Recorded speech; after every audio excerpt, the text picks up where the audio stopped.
here we go. X-Men movie reviews part 2. In this, we will be covering First Class all the way to Logan. If you haven't already, make sure to watch part 1 to this video where I go over all the movies from the first X-Men movie to X-Men Origins Wolverine, with the Wolverine slapped on at the end. Without further ado, strap in because this one's a little bumpy.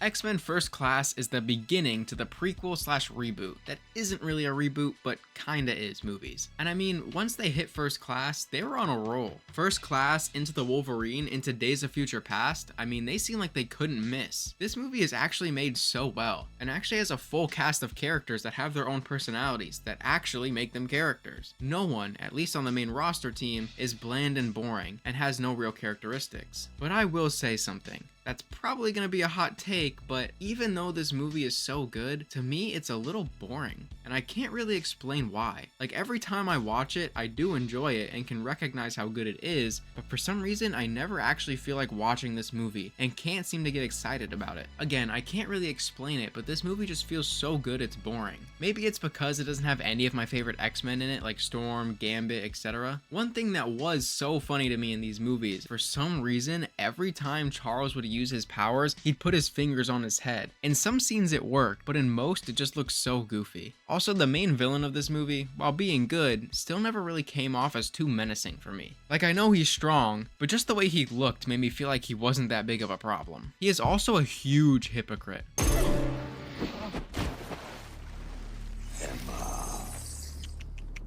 We don't harm our own kind. Adapt to this.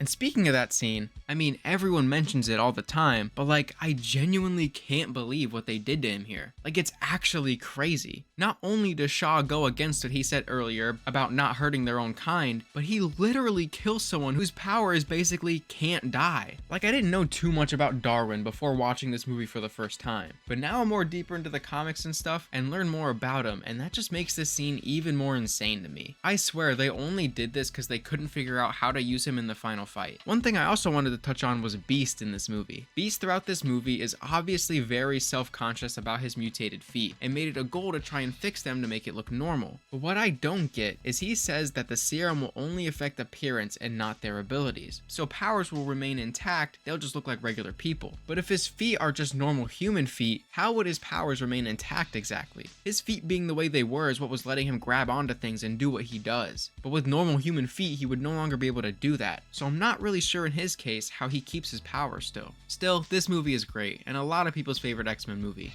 so I'll give it another 8 out of 10.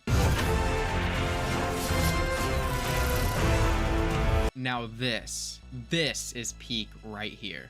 Days of Future Past is my personal favorite X-Men film. Honestly, when I was going through all the X-Men movies for this video, I hadn't seen this one yet and was not expecting to like it very much, but I was so wrong. This movie is so good. Seeing the old cast return, even if it was just so that they can be murdered brutally, was totally worth it. This movie is what turns these prequels from just being prequel/soft reboots to a full reboot. And honestly, the movies should have ended here. I am a sucker for a happy ending, and this ending was so perfect. Not only for the beautiful happy note with even Jean and Scott alive, but it also really helps connect the older cast to the First Class storyline and help do away with all the weird and glaring consistency issues. Also, seeing Hugh Jackman's Wolverine with the First Class cast just felt right. I also really like the newer additions to the classic cast with Bishop, Warpath, Sunspot, and especially Blink. We don't get much, but the little we do get was a cool little glimpse at them. I only have one small issue with this movie. The one issue I have is Magneto kinda had a good idea of putting metal in the Sentinels so he can control them and have them seemingly lose control to make people afraid of them, so that the project never gets funded. But then he started going way overboard and all psycho evil and carried the stadium and made it known it was him doing this, and tried killing like everyone there. Like, if he had just done what he started with, by controlling the Sentinels from a distance and make them just shoot at cars and shit and just scare everyone, that probably would have worked.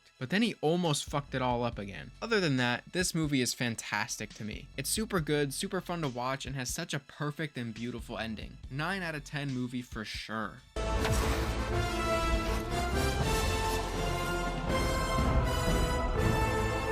So, what happened? We were on a roll. Honestly, the worst thing about this movie is that it's just so damn long. 2.5 hours is crazy. So not only is the movie not good, but it just keeps going. I can't express to you enough how bored I was and couldn't believe that this movie just kept going and going and going. For starters, the opening scene isn't very interesting and left me understanding nothing. This movie is kind of where these go from having great characters to having characters do and say weird shit and just not really make much sense. Also, the way they try and establish Jean and Scott's relationship was so tropey and cringe, with the love at first sight stuff and the bumping into each other, even though there was so much room around them. Then Magneto laying low and starting a family felt so odd and out of place for his character, especially after how we last saw him in Days of Future Past. And Charles switching between the electric and manual wheelchair was so interesting to me. I don't know if there was an actual reason as to why they did that, but it was so funny. They also once again have a Quicksilver slow-mo moment, and while it's still good, it just felt like them wanting to recapture that moment from the last one and force this movie to include it. I also can't believe the manner in which they kill Havoc. They clearly wanted this motherfucker out of the movie, so why even include him? Storm is also finally included in these movies, and shocker, she once again does absolutely nothing for 2 hours. I will say, I wasn't excited to go into Days of Future Past when I was first watching that one, but I was kind of looking forward to seeing this one, not only because of how good the movies have been up until this one, but also Psylocke is one of my favorite X-Men characters, so I was excited to see her in here, but she also kind of just does nothing until the very end.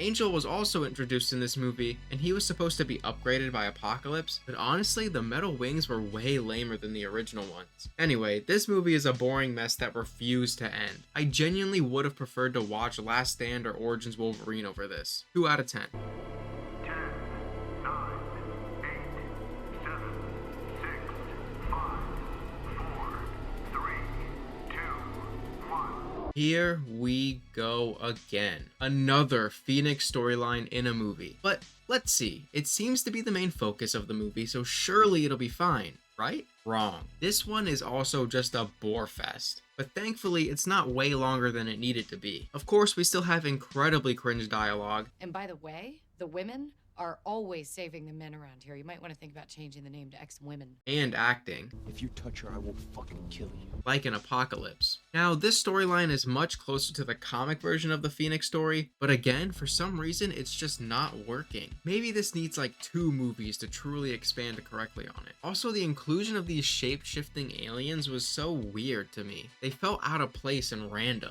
And why didn't they just cave in the X-Men's chest like they were doing to everybody else? And after seeing how this movie ends, I am completely at a loss at how this is supposed to lead to the end in Days of Future Past. Like, we just reboot and reset everything so that there would be no weird plot holes and stuff. Then they just decide to completely ruin it with this movie. The only thing saving this movie is that one train fight scene where we not only see an incredibly cool fight scene with Magneto, but we also finally see Storm actually be cool in one of these movies. It took us until the very last one, but we finally got there. This and Apocalypse are kinda on the same level of shit to me, but this one doesn't have Psylocke, so I don't like it as much.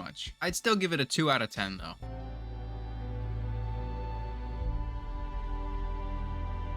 This movie is the holy grail of superhero movies. This movie is so good, it's in my top 5 favorite movies of all time. The action is phenomenal, the acting is top class, and the raw emotion this movie makes you feel is insane. This movie is so goddamn depressing all the way through, and I can't help but tear up literally every time I see it. One of my favorite moments from the movie that I don't really see other people talk about is when X-24 stabs Professor X and Logan runs up to check on him. The way he says, "It wasn't me, it wasn't me," is so good and breaks my heart every time. This movie was actually so sad to me that when I first saw it in theaters, I refused to watch it again for years. I was wondering though, does this movie take place in the timeline after it was reset in Days of Future Past? Because if it does, that makes it even sadder and almost makes the ending of Days of Future Past a little bittersweet. Because they go through all of that bullshit to get to this best case scenario, beautiful ending, just to find out that like 10 years later, Professor X is just gonna nuke them all anyway, and mutants are gonna go damn near extinct.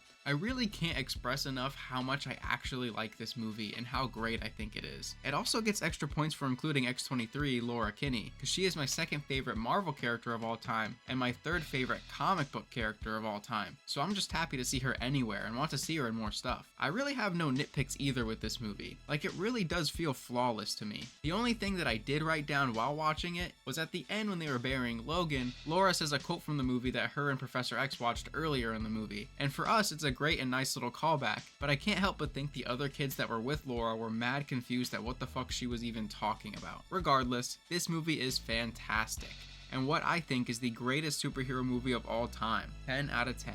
And there we have it. All of the X-Men movies watched, reviewed, and graded. Well, almost all of them. Look, I can't express to you how much I don't feel like watching this movie, and constantly keep forgetting it even exists. Maybe one day I'll finally sit down to watch it, because it does have Magic, who is one of my favorite X-Men characters. So if that day ever comes, then maybe you'll see a video on that one too. But for now, we are done. Thank you to anyone who decided to watch and give me your time of day. And big thanks to anyone who watched the Vegito video. It still almost doesn't feel real to see 40k views on one of my videos. Anyway, I hope you enjoyed. Don't forget to like, subscribe, and leave your favorite X-Men movie down in the comment section below, and thanks for watching.